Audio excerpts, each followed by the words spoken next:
Hi, welcome to Fitness and Wellness for a Lifetime. I'm Dr. Steve Ball. In a previous segment of this series, I discussed the importance of having good muscular fitness. Now it's time to take that knowledge into the gym and get started.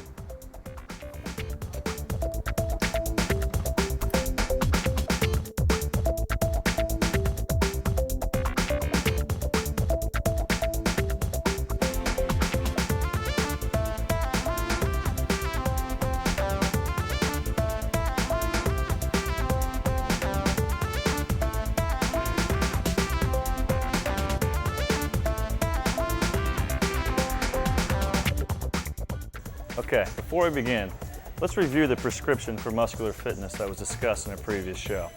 Remember, we'd like you to perform somewhere between 8 and 12 repetitions per set. This means that you need to select a weight so that you fail or can't complete another rep somewhere between the 8th and 12th rep. It might take you a few trials to figure out what this weight should be because it will vary depending on the movement. I also recommend carrying a notebook so you can keep track of these weights and monitor your progress. Remember, perform 2 to 3 sets of each exercise, resting no more than 2 minutes between sets. Also recall that proper lifting technique requires us to control the weight, don't throw the weight. Several of these exercises that I'm about to show you should be done with the help of a spotter. That's someone who can help you get the bar on and off the rack and is there just in case you're unable to lift the bar off your chest. Also, make sure to use collars so that the weights don't accidentally slide off the bar. There are hundreds and hundreds of different resistance training programs out there that will yield results. Some are designed to work the entire body in one session, while others may be designed to focus on just one specific body part. At the end of this video, I'll give you an example of one that I really like, but for now, I want to teach you how to perform a multitude of exercises designed to improve your muscular fitness and help you reach your fitness goals. Let's go.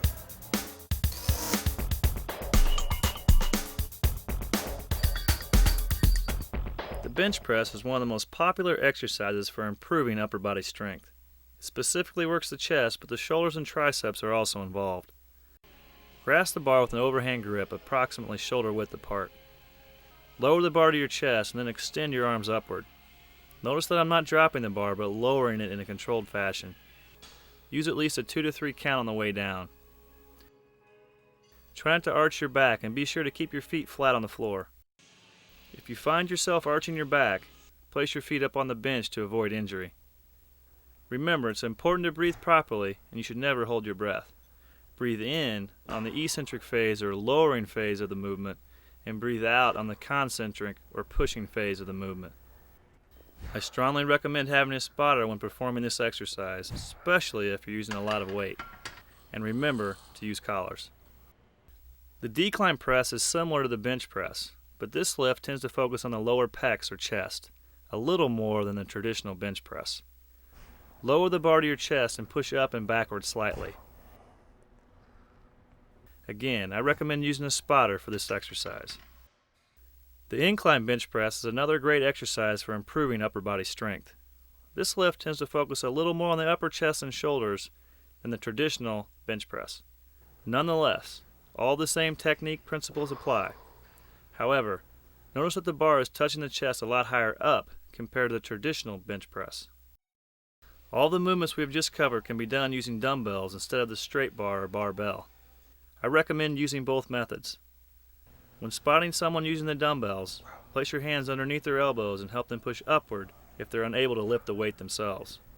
Another chest exercise is called the dumbbell fly or just flies. Grasp 2 dumbbells and support them above your chest with your arms fixed in a slightly bent or flexed position. Lower the dumbbells to your sides until your chest muscles are stretched. Bring the dumbbells together in a hugging motion until they touch. Squeeze your chest muscles together at the top. Try bringing the far ends of the dumbbells together for some variation. Think about hugging a tree when performing this lift. There are also dozens of machines that work the chest muscles. Since I've already covered the advantages and disadvantages of the machines versus free weights in a previous show, I won't go into that again. But here's what a chest press machine looks like. And here's an example of a machine fly. Be sure to lower the weights until you feel a slight stretch on your chest muscles, and then repeat the movement. Also make sure the seat is high enough so that your upper chest is just above the grips on the levers. A great exercise for the shoulders is called the dumbbell shoulder press. This exercise targets the anterior deltoid muscle, but many other stabilizing and synergistic muscles are also involved to help complete this movement. Begin with the dumbbells at shoulder height. Simply press the dumbbells until your arms are extended over your head. Remember to control the weight. I often see people banging the weights together at the top of this movement. That should be avoided. And remember, if you're the spotter, help the lifter perform the movement by supporting their elbows. Alternatives to this movement that work the same muscles are the behind the neck press, the military press, and the machine shoulder press. Another shoulder movement is called the front raise. Grasp a dumbbell in each hand and with your elbows fixed at a 10 to 30 degree angle throughout, raise one dumbbell until your upper arm is parallel to the floor. Continue with the other arm. I like to pause at the top of almost all exercises for a count of 1 or so. I particularly like to do it for the front raise. Make sure the weight is light enough so that you're able to pause at the top. Another method of performing this exercise is by using the cable system. The lateral raise is an exercise that targets the lateral deltoid muscle, which is the muscle on the side of your shoulder. Hold the dumbbells in front of your thighs and slightly bend at your hips and knees. Raise your arms until your elbows are approximately shoulder height, while maintaining the same fixed or bent elbow position that we use for the front raise. Lower and repeat. Also, be sure to keep your elbows height above or equal to your wrists. This can also be done using a lever machine. One of my favorite shoulder exercises is the upright row. Although it targets the lateral deltoid, a host of other muscles are also involved. Grasp the bar with a slightly narrower than shoulder width grip and pull the bar to your neck, having your elbows leading the way. I like to pause at the top of this movement as well.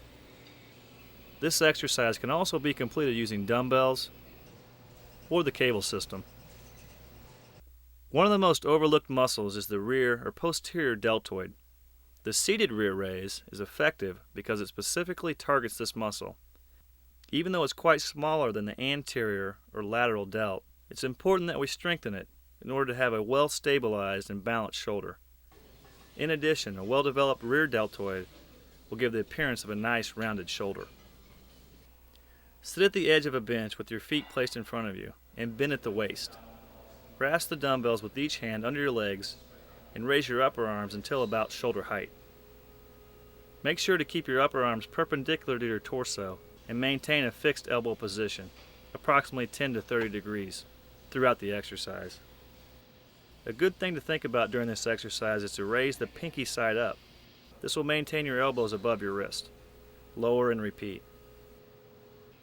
There are many alternatives to this exercise, including the standing rear raise, the lying rear raise, the cable rear raise, and the machine or lever rear raise. For this one, adjust the seat height so that you can grasp the handles at shoulder level. Slightly bend your elbows and pull the levers apart and to the rear until your elbows are just behind your back. Pause, lower, and repeat. A great exercise for the triceps is called the dip. Unfortunately, many people are unable to perform them properly. However, most fitness centers now have an assisted dip machine. It's important to note the more weight you add, the easier this exercise is going to be. Begin by positioning your knees on the assistance platform or lever and then grab the handles. As you push upward, keep your elbows close to your body. Lower yourself until your shoulders are slightly stretched. To focus more on the triceps, keep the movement short. The further you descend your body, the more your chest and shoulders will be involved. This is not a bad thing if you're also trying to strengthen those muscles. An alternative to this is the modified dip. Place your hands on the edge of a bench with your feet out in front of your body, resting on the ground.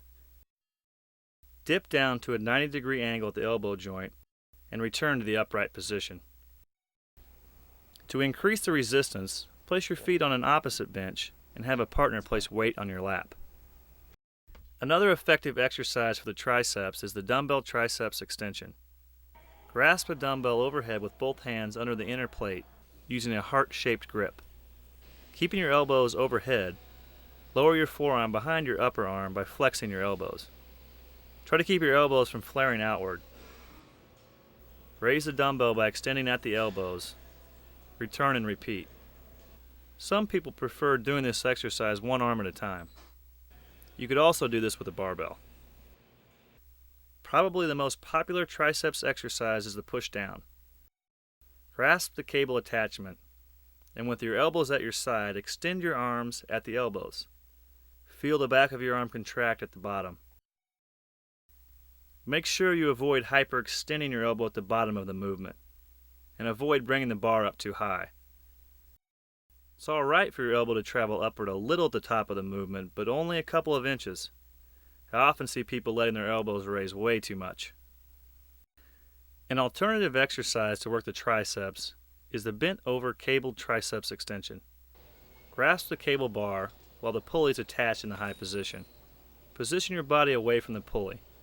Get into a balanced position by extending one leg and bending at the waist until your upper body is leaning slightly forward. Try to keep your elbows from flaring out and extend your arms at the elbow. The triceps kickback is probably one of the most incorrectly performed exercises.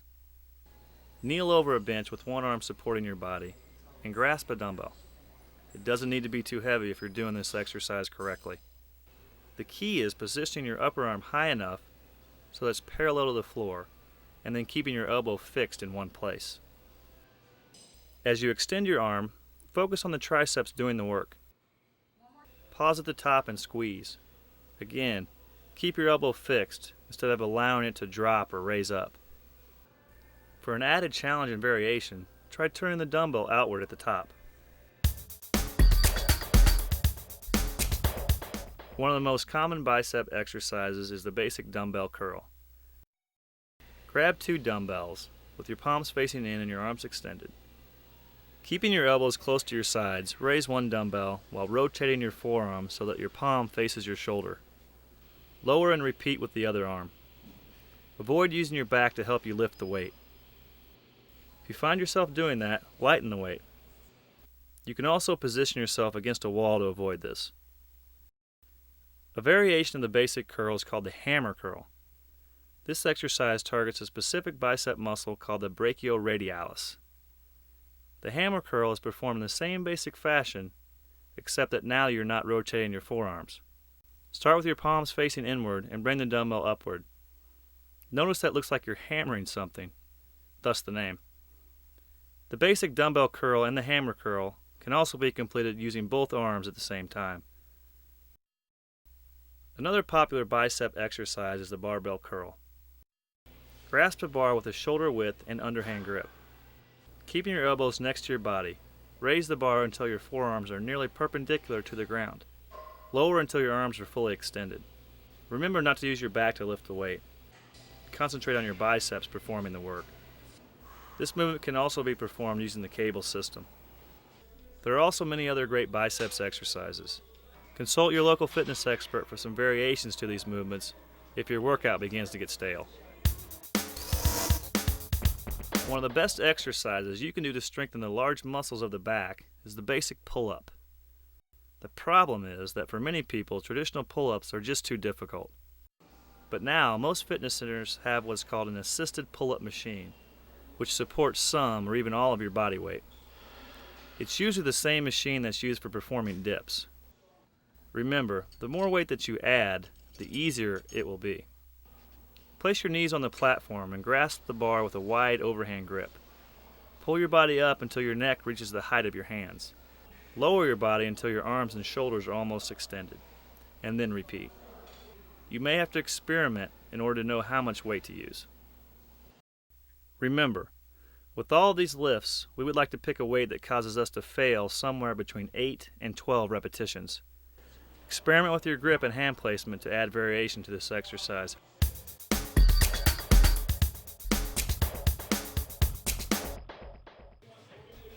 You may have noticed that a lot of experienced weightlifters like to use support straps when performing pulling type movements, which many back strengthening exercises are. Support straps basically assist you in hanging onto the bar or apparatus so that the failing factor is not hand or grip strength. I really only like to use these if I'm going to be doing less than 8 repetitions. However, if your grip is weak, you may want to purchase a pair. They can be found at most sporting goods stores at a very affordable price. When performing pulling type exercises, I like to use a modified grip. which means I avoid wrapping my thumb around the bar. This way, the work is focused on the muscles that are doing the work rather than on the forearms, which are initiating the pull. I would just encourage you to experiment with this type of grip and use whatever is the most comfortable. The seated cable row is another exercise that targets the back musculature. Sit on the platform and grasp the cable attachment. Straighten your lower back and keep your knees slightly bent. Pull the cable bar to your waist while pulling your shoulders back and pushing your chest forward during the contraction. Pause at the top of the movement and squeeze your shoulder blades together. Notice that I'm using a straight back technique, keeping my torso fairly stable throughout the movement. I don't advocate doing the traditional full range seated row because it might put a little too much strain on the ligature of the lower back. The lat pull down gets its name from the muscle that it targets, the latissimus dorsi. It's the large muscle located on either side of your back. For this exercise, adjust the pads so that your thighs fit comfortably under the supports. Grasp the cable bar with a wide grip and pull it down to your upper chest. It helps to pause at this point and tighten your lats for a second. Return the bar until your arms and shoulders are fully extended. Notice I'm not leaning too far backward and I'm not jerking the weight. People often perform this exercise incorrectly simply because they're trying to lift too much weight. If you can't pause at the bottom for a second, then you're probably using too much weight. Also, some experts contend that performing this exercise behind the neck might cause shoulder and neck problems. Alternatives to this exercise are the underhand pull down and the close grip pull down. In addition to the pull-up and seated cable row, the bent over row is an excellent exercise for strengthening the muscles of your back. Slightly bend your knees and bend forward at your waist while maintaining a nearly straight back. Grasp the bar with a wide overhand grip and pull it to your upper waist. Lower it until your arms are extended and shoulders are stretched forward. Repeat. Helps me to think about keeping my chest and head upright so that I avoid rounding my shoulders. To learn how to do this exercise, try performing it with a broomstick or just the bar before you add any weight. The one-arm dumbbell row is a very popular back strengthening exercise and one that I recommend you try. Place one knee and hand on a bench and grasp a dumbbell in the opposing hand. Keeping your back straight, pull the dumbbell upward and then pause. Lower and repeat. Remember to keep your back mostly straight. An alternative to this one is the one-arm cable row. I encourage you to try all these variations and mix them into your workouts to keep them challenging and new. As with most lifts, there are machines designed specifically for strengthening the back.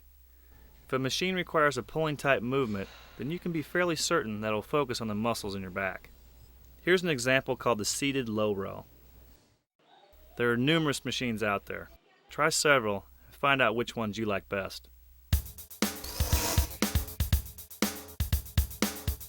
If you haven't noticed, there's an abdominal obsession taking place in America right now.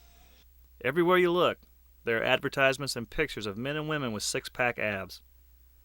Although this ideal is unrealistic for most, there are still many other reasons to strengthen the abdominal area. For one, strong abdominals can help prevent low back problems. Secondly, these muscles are involved in one way or another in almost every movement we make. Let's take a look at several different exercises that will help strengthen the abdominal area.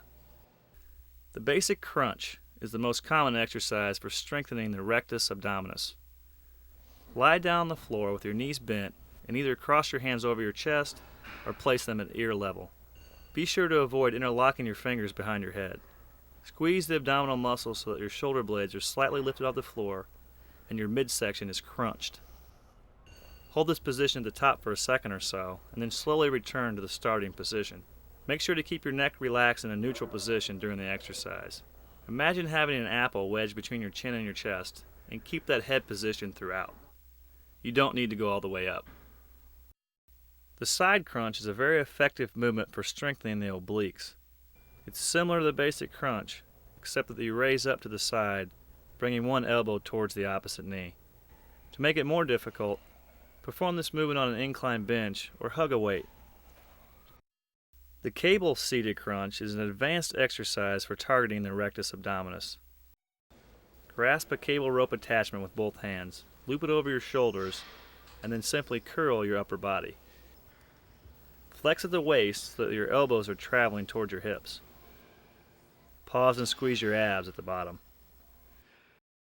The cable kneeling crunch is a highly effective exercise for strengthening the abdominals. Grasp a cable rope that is attached to a high pulley and place your wrists against your head. Flex the hips a little and allow the weight to slightly hyperextend the lower back. Keeping your hips stationary, bend at the waist so that your elbows travel toward the middle of your thighs. I like to think about curling my upper body when doing this exercise, and I always try to pause for a count of 1 or so and really feel my abdominal muscles working. There are also many other exercises that work the abdominal region. Each one is effective, so experiment with several of them in order to find out which ones you like best.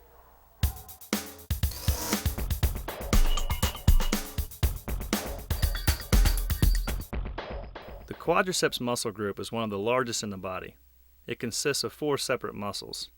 That's where the prefix quad comes from. A great exercise that targets the quads is the leg press. Position yourself so that your back is resting against the padded support. Place your feet high on the platform and push it away from you a little so that you can release the safety lever. Now, slowly lower the platform toward you until your knees are at about a 90-degree angle, and then push upward. I recommend performing this lift using both of your legs instead of just one, and be sure to avoid locking out your knees at the top of the movement, as this can put a lot of stress on the knee joint, in addition to releasing the tension from the muscles doing the work.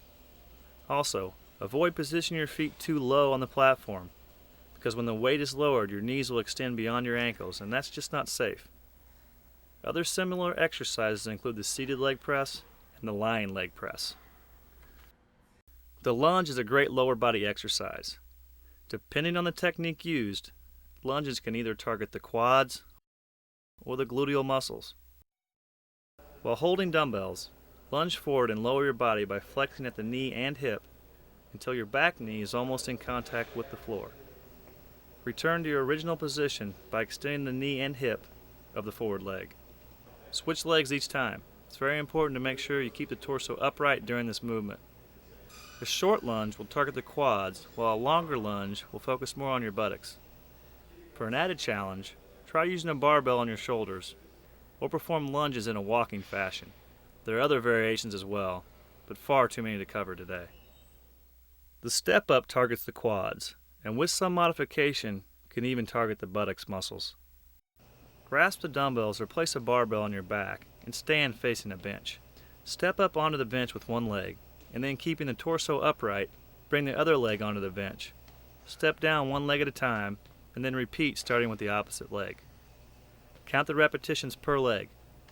This movement mostly works the quads, but by standing a little further away from the bench, the buttocks muscles will also be targeted.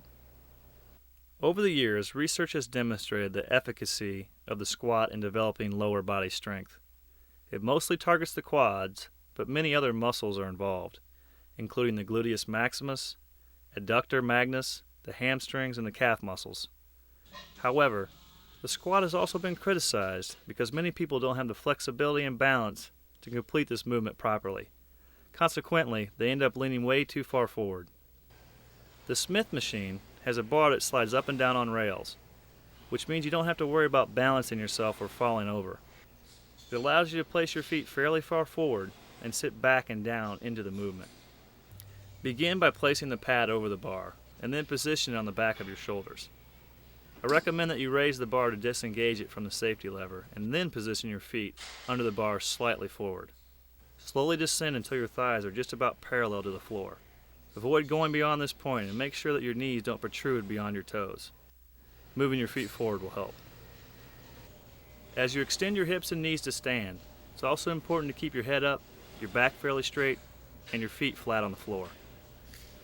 If your gym doesn't have a Smith machine, you can try free squats, but please have a trainer check your form. Practice using a broomstick or just the bar before attempting to use any weight. The leg extension is a fairly simple movement compared to the squat. It also targets the quadriceps. Position your knee joint in line with the fulcrum of the lever and adjust the foot pad so it is at your ankles. Extend your knees until your legs are almost straight, but avoid hyperextending them. Lower and repeat. The dumbbell straight leg deadlift is a hamstring exercise that most people do incorrectly. Grasp dumbbells and stand with a fairly narrow stance, a little less than shoulder width. Keeping your knees fairly straight, lower the dumbbells by bending at the hips until you feel your hamstrings become tight, or just before your lower back begins to bend. Try not to let your shoulders round. It helps me if I think about sticking out my chest. I recommend this straight back technique. Notice that you don't have to go down too far. Most people allow the back and shoulders to round, which allows a greater range of motion, but really does not help target the hamstrings group. Notice also that my arms are straight throughout the movement, and that I'm keeping the weights close to my body. This movement can also be performed with a barbell. A common hamstring exercise is the prone leg curl. Position your body face down on the bench with your knees just beyond the edge of the bench, and with your lower legs under the lever pads. Flex your knees and raise the lever pads to the back of your thighs. Lower and repeat. Make sure to keep your torso on the bench so that you don't hyperextend your lower back. You may have to use a fairly light weight to accomplish this. Remember to lower the weight slowly and concentrate on your hamstrings. A popular machine that is showing up in almost every fitness center and gym is the seated leg curl machine, which is designed to work the hamstrings. Position yourself so that your back is against the padded support. Then place your lower legs on the top of the padded levers. While grasping the side handles to help stabilize your body, flex your knees by contracting your hamstring muscles. Return the lever until your knees are almost straight. Calf muscles are an interesting topic among many experienced lifters. I often hear, no matter how much I work them, they just don't get any bigger. And I agree, some people are not blessed with well-developed calf muscles. One possible explanation is that the soleus muscle, one of the two major calf muscles, is often made up of slow twitch fibers, as it is a postural muscle, needing those hard-to-fatigue fibers. Slow twitch fibers have a lower potential for hypertrophy or an increase in size. Nevertheless, it's still important to strengthen the calf muscles. The seated calf raise is a popular exercise that focuses on the soleus. Just sit on the seat and place your toes on the lower portion of the platform with your heels hanging off. Position your thighs under the lever pad.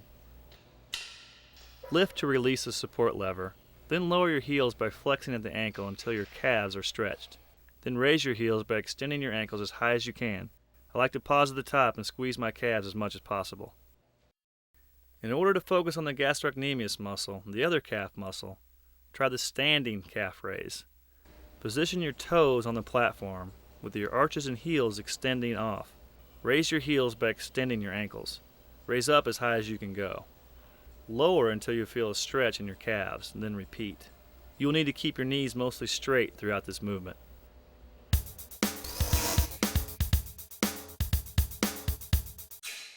As I mentioned earlier, there are hundreds of resistance training programs available. Here's an example of one that I like, which requires resistance training 3 times per week.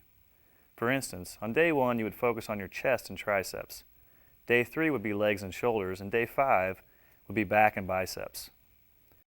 You can also go online and check out www.exrx.net to develop your own program, or contact your local fitness expert who can help you design a program that fits your needs. And finally, I encourage you to add variety to your workouts to keep them challenging and fun. That way, you're more likely to stay motivated to reach your fitness goals. For Fitness and Wellness for a Lifetime, I'm Steve Ball.